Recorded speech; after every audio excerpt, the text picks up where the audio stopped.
राधानगरी तालुक्यातील गौशी येथील अल्पभूधारक अनुसूचित जातीतील शेतकऱ्यांची लाखो रुपयांची फसवणूक झाल्याचा गंभीर आरोप करत पॅन्थर आर्मी स्वराज्य क्रांती सेनेने आजपासून कोल्हापूर जिल्हाधिकारी कार्यालयासमोर बेमुदत उपोषण सुरू केले आहे।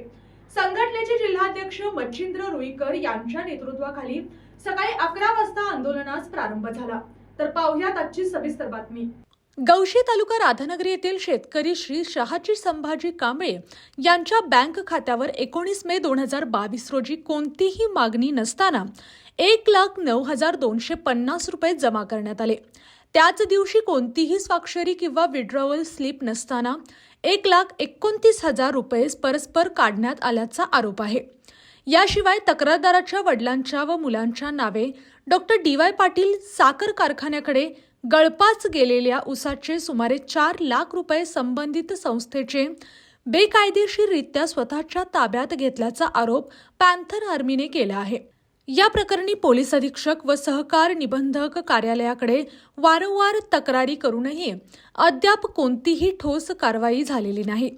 प्रशासन दोषींना वाचवण्याचा प्रयत्न करत असल्याचा आरोप करत आंदोलन तीव्र करण्यात आले आहे। म्हासुर्ली बँकेचे तत्कालीन मॅनेजर संभाजी शंकर पाटील, संस्थेचे चेअरमन सर्जेराव ज्ञानू पाटील व संचालक मंडळावर तात्काळ फौजदारी गुन्हे दाखल करावेत।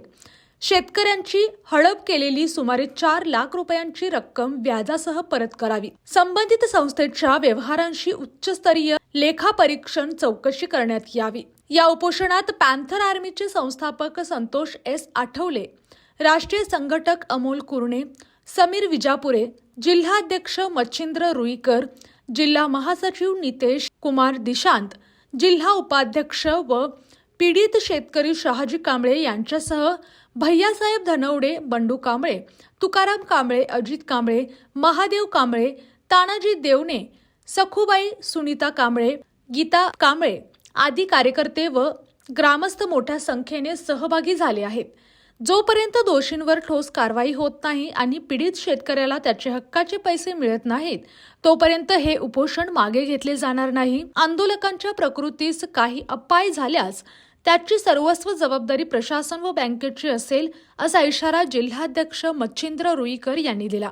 अशाच जिल्ह्यातील, राज्यातील व राष्ट्रीय स्तरावरील ताज्या बातम्या पाहण्यासाठी पाहत रहा SP9 मराठी न्यूज चॅनेल। या चॅनेलच्या माध्यमातून विविध क्षेत्रात उल्लेखनीय कार्य करणाऱ्या मान्यवरांच्या प्रेरणादायी मुलाखती तसेच महत्त्वाची माहिती आणि घडामोडी आपल्यापर्यंत पोहोचवल्या जातील। अशा नवीन बातम्या आणि माहिती मिळवण्यासाठी चॅनलला लाईक करा, शेअर करा आणि हो, सबस्क्राईब करायला विसरू नका। पाहत रहा SP9 Marathi, your time your news. धन्यवाद।